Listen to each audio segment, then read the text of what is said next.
Yosua pasal 13 ayat 1 sampai pasal 14 ayat 15. Setelah Yosua menjadi tua dan lanjut umurnya, berfirmanlah Tuhan kepadanya, "Engkau telah tua dan lanjut umur, dan dari negeri ini masih amat banyak yang belum diduduki. Inilah negeri yang tertinggal, segenap wilayah orang Filistin dan seluruh negeri orang Gesur, mulai dari sungai Shikor di sebelah timur, Mesir sampai ke daerah Ekron ke arah utara, semuanya itu terhitung tanah orang Kanaan. Ada 5 raja kota orang Filistin, yakni di Gaza, di Asdod, di Askelon, di Gad, dan di Ekron, dan orang Awi. Di sebelah selatan, seluruh negeri orang Kanaan dan Meara, kepunyaan orang Sidon sampai ke Afek, sampai ke daerah orang Amori. Selanjutnya, negeri orang Gebal dan seluruh gunung Libanon di sebelah matahari terbit, mulai dari Baal Gad, di kaki gunung Hermon sampai ke jalan yang menuju ke Hamat. Semua orang yang diam di pegunungan, mulai dari gunung Libanon sampai ke Misrefot Maim, semua orang Sidon. Aku sendiri akan menghalau mereka dari depan orang Israel. Hanya undikanlah dahulu negeri itu di antara orang Israel menjadi milik pusaka mereka, seperti yang kuperintahkan kepadamu. Oleh sebab itu, bagikanlah negeri ini kepada suku yang 9 itu dan kepada suku Manasye, yang setengah itu menjadi milik pusaka mereka. Bersama-sama dengan suku Manasye yang setengah lagi, orang Ruben dan orang Gad telah menerima milik pusaka mereka, yang telah diberikan Musa kepada mereka di sebelah timur sungai Yordan, seperti yang ditentukan Musa, hamba Tuhan itu kepada mereka, yakni mulai dari Aroer, yang di tepi sungai Arnon, kota pada pertengahan sungai itu, dan seluruh dataran tinggi, dari Medeba sampai ke Dibon, dan segala kota Sihon, raja orang Amori, yang berkerajaan di Heshibon, sampai ke daerah orang Amon. Selanjutnya, Gilead dan daerah orang Gesur dan orang Maakah, serta seluruh gunung Hermon dan seluruh tanah Basan sampai ke Salkah, seluruh kerajaan Og di Basan, yang memerintah di Ashitarot dan Edrei. Dialah yang tinggal hidup dari sia-sia, orang Refaim, yang telah dikalahkan dan dihalau oleh Musa. Tetapi orang Israel tidak menghalau orang Gesur dan orang Maaka itu, sehingga Gesur dan Maaka masih tetap diam di tengah-tengah Israel sampai sekarang. Hanya kepada suku Lewi tidak diberikan milik pusaka. Yang menjadi milik pusakanya ialah Tuhan, Allah Israel, seperti yang dijanjikannya kepada mereka. Kepada suku Bani Ruben menurut kaum-kaum mereka, telah diberikan Musa bagian ini. Daerah kepunyaan mereka mulai dari Aroer yang di tepi sungai Arnon, kota pada pertengahan sungai itu, dan seluruh dataran tinggi dekat Medeba, Heshibon dan segala kotanya, yang di dataran tinggi, yakni Dibon, Bamot Baal, Bet Baal Meon, Yahas, Kedemot, Mefaat, Kiryataim, Sibma, Zeret Hasahar di atas gunung di lembah itu, Bet Peor, lereng-lereng gunung Pisgah, Bet Yesimot, selanjutnya segala kota di dataran tinggi itu, dan seluruh kerajaan Sihon, raja orang Amori, yang memerintah di Heshibon, yang dikalahkan oleh Musa, bersama-sama dia juga dikalahkannya raja-raja Midian, yakni Ewi, Rekem, Zur, Hur, dan Reba, raja-raja bawahan Sihon, penduduk negeri itu. Juga Bileam bin Beor, juru tenung itu, telah dibunuh oleh orang Israel dengan pedang, beserta orang-orang yang telah mati tertikam oleh mereka. Jadi, batas daerah Bani Ruben ialah sungai Yordan, dengan daerah pinggirnya. Itulah milik pusaka Bani Ruben menurut kaum-kaum mereka, yakni kota-kota dengan desa-desanya. Kepada suku Gad, yakni kepada Bani Gad menurut kaum-kaum mereka, telah diberikan Musa bagian ini. Daerah kepunyaan mereka ialah Yaeser dan segala kota negeri Gilead, serta setengah negeri orang Amon sampai ke Aroer, yang di sebelah timur Raba, yakni mulai dari Heshibon sampai ke Ramat Mispa dan Betonim, dan dari Mahanaim sampai ke daerah Debir, dan di lembah Bet Haram, Bet Nimrah, Sukot dan Safon, sisa kerajaan Sihon Raja Heshibon, sungai Yordan dengan daerah pinggirnya, sampai ke ujung danau Kineret di sebelah timur sungai Yordan. Itulah milik pusaka Bani Gad menurut kaum-kaum mereka, yakni kota-kota dengan desa-desanya. Kepada suku Manasye yang setengah itu, yakni kepada puak Bani Manasye yang setengah itu, menurut kaum-kaum mereka, telah diberikan Musa bagian ini. Daerah mereka mulai dari Mahanaim, seluruh Basan, seluruh kerajaan Og, Raja Basan dan segenap Hawot Yair yang di Basan itu, 60 kota banyaknya. Selanjutnya setengah Gilead, Ashitarot dan Edrei, kota-kota kerajaan Og di Basan, menjadi bagian Bani Makir, anak Manasye, yaitu bagian setengah Bani Makir menurut kaum-kaum mereka. Itulah semuanya yang dibagikan Musa sebagai milik pusaka di dataran Moab di sebelah timur, sungai Yordan dekat Yeriko. Tetapi kepada suku Lewi Musa tidak memberikan milik pusaka. Tuhan Allah Israel, dialah yang menjadi milik pusaka mereka, seperti yang dijanjikannya kepada mereka. Inilah semuanya yang diterima oleh orang Israel sebagai milik pusaka di tanah Kanaan yang telah dibagikan kepada orang Israel oleh Imam Eleazar dan Yosua bin Nun dan para kepala kaum keluarga dari suku-suku mereka. Dengan mengundi milik pusaka itu, seperti yang diperintahkan Tuhan dengan perantaraan Musa mengenai suku-suku yang 9,5 itu.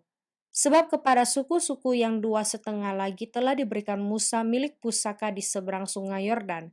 Tetapi kepada orang Lewi tidak diberikannya milik pusaka di tengah-tengah mereka. Sebab Bani Yusuf merupakan 2 suku, Manasye dan Efraim.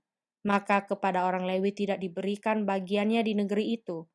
Selain dari kota-kota untuk didiami, dengan tanah pengembalaannya untuk ternak dan hewan mereka, seperti yang diperintahkan Tuhan kepada Musa, demikianlah diperbuat oleh orang Israel dan dibagi-bagi mereka negeri itu.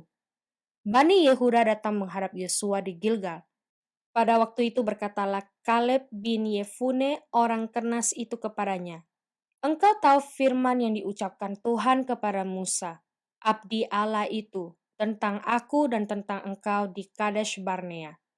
Aku berumur 40 tahun ketika aku disuruh Musa hamba Tuhan itu dari Kadesh Barnea untuk mengintai negeri ini, dan aku pulang membawa kabar kepadanya yang sejujur-jujurnya. Sedang saudara-saudaraku yang bersama-sama pergi ke sana dengan aku, membuat tawar hati bangsa itu. Aku tetap mengikuti Tuhan Allahku dengan sepenuh hati." Pada waktu itu Musa bersumpah katanya, "Sesungguhnya tanah yang diinjak oleh kakimu itu akan menjadi milik pusakamu dan anak-anakmu sampai selama-lamanya.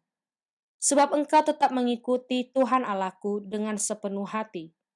Jadi sekarang, sesungguhnya Tuhan telah memelihara hidupku, seperti yang dijanjikannya. Kini sudah 45 tahun lamanya, sejak diucapkan Tuhan firman itu kepada Musa. Dan selama itu orang Israel menggembara di padang gurun. Jadi sekarang telah berumur 85 tahun aku hari ini. Pada waktu ini aku masih sama kuat seperti pada waktu aku disuruh Musa. Seperti kekuatanku pada waktu itu, demikianlah kekuatanku sekarang untuk berperang dan untuk keluar masuk. Oleh sebab itu, berikanlah kepadaku pegunungan yang dijanjikan Tuhan pada waktu itu. Sebab engkau sendiri mendengar pada waktu itu, bahwa di sana ada orang enak dengan kota-kota yang besar dan berkubu. Mungkin Tuhan menyertai aku sehingga aku menghalau mereka seperti yang difirmankan Tuhan." Lalu Yosua memberkati Kaleb bin Yefune dan diberikannya lah Hebron kepadanya menjadi milik pusakanya. Itulah sebabnya Hebron menjadi milik pusaka Kaleb bin Yefune, orang Kenas itu, sampai sekarang ini. Karena ia tetap mengikuti Tuhan Allah Israel dengan sepenuh hati. Nama Hebron dahulu ialah Kiryat Arba. Arba ialah orang yang paling besar di antara orang Enak. Dan amanlah negeri itu berhenti berperang. Mazmur pasal 50 ayat 16 sampai ayat 23. Tetapi kepada orang fasik Allah berfirman, "Apakah urusanmu menyelidiki ketetapanku dan menyebut-nyebut perjanjianku dengan mulutmu, padahal engkaulah yang membenci teguran dan mengesampingkan firmanku? Jika engkau melihat pencuri, maka engkau berkawan dengan dia dan bergaul dengan orang berzina. Mulutmu kubiarkan mengucapkan yang jahat, dan pada lidahmu melekat tipu daya. Engkau duduk dan mengata-ngatai saudaramu, memfitnah anak ibumu. Itulah yang engkau lakukan, tetapi aku berdiam diri. Engkau menyangka bahwa aku ini sederajat dengan engkau. Aku akan menghukum engkau dan membawa perkara ini ke hadapanmu.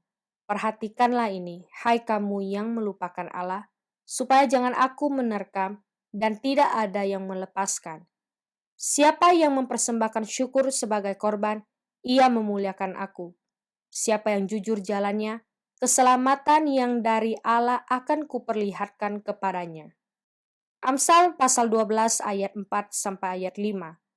Istri yang cakap adalah mahkota suaminya, tetapi yang membuat malu adalah seperti penyakit yang membusukkan tulang suaminya.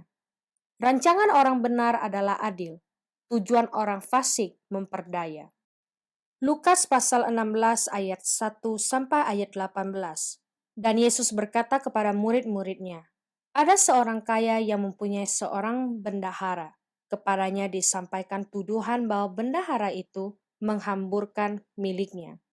Lalu ia memanggil bendahara itu dan berkata kepadanya, apakah yang kudengar tentang engkau? Berilah pertanggungan jawab atas urusanmu, sebab engkau tidak boleh lagi bekerja sebagai bendahara. Kata bendahara itu di dalam hatinya, apakah yang harus aku perbuat? Tuanku memecat aku dari jabatanku sebagai bendahara. Mencangkul aku tidak dapat, mengemis aku malu. Aku tahu apa yang akan aku perbuat, supaya apabila aku dipecat dari jabatanku sebagai bendahara, ada orang yang akan menampung aku di rumah mereka. Lalu ia memanggil seorang demi seorang yang berhutang kepada tuannya. Katanya kepada yang pertama, berapakah hutangmu kepada tuanku? Jawab orang itu, 100 tempayan minyak. Lalu katanya kepada orang itu, inilah surat hutangmu. Duduklah dan buat surat hutang lain sekarang juga, 50 tempayan. Kemudian ia berkata kepada yang kedua, dan berapakah hutangmu? Jawab orang itu, 100 pikul gandum. Katanya kepada orang itu, inilah surat hutangmu, buatlah surat hutang lain, 80 pikul. Lalu tuan itu memuji bendahara yang tidak jujur itu, karena ia telah bertindak dengan cerdik, sebab anak-anak dunia ini lebih cerdik terhadap sesamanya daripada anak-anak terang. Dan aku berkata kepadamu, ikatlah persahabatan dengan mempergunakan mamon yang tidak jujur, supaya jika mamon itu tidak dapat menolong lagi, kamu diterima di dalam kemah abadi. Barang siapa setia dalam perkara-perkara kecil, ia setia juga dalam perkara-perkara besar. Dan barang siapa tidak benar dalam perkara-perkara kecil, ia tidak benar juga dalam perkara-perkara besar. Jadi, jikalau kamu tidak setia dalam hal mamon yang tidak jujur, siapakah yang akan mempercayakan kepadamu harta yang sesungguhnya? Dan jikalau kamu tidak setia dalam harta orang lain, siapakah yang akan menyerahkan hartamu sendiri kepadamu? Seorang hamba tidak dapat mengabdi kepada dua tuan, karena jika demikian ia akan membenci yang seorang dan mengasihi yang lain, atau ia akan setia kepada yang seorang dan tidak mengindahkan yang lain. Kamu tidak dapat mengabdi kepada Allah dan kepada Mamon. Semuanya itu didengar oleh orang-orang Farisi, hamba-hamba uang itu, dan mereka mencemoohkan dia. Lalu ia berkata kepada mereka, kamu membenarkan diri di hadapan orang, tetapi Allah mengetahui hatimu. Sebab apa yang dikagumi manusia dibenci oleh Allah. Hukum Taurat dan kitab para nabi berlaku sampai kepada zaman Yohanes. Dan sejak waktu itu kerajaan Allah diberitakan dan setiap orang menggagahinya berebut memasukinya. Lebih mudah langit dan bumi lenyap daripada satu titik dari hukum Taurat batal. Setiap orang yang menceraikan istrinya, lalu kawin dengan perempuan lain, ia berbuat zina. Dan barang siapa kawin dengan perempuan yang diceraikan suaminya, ia berbuat zina.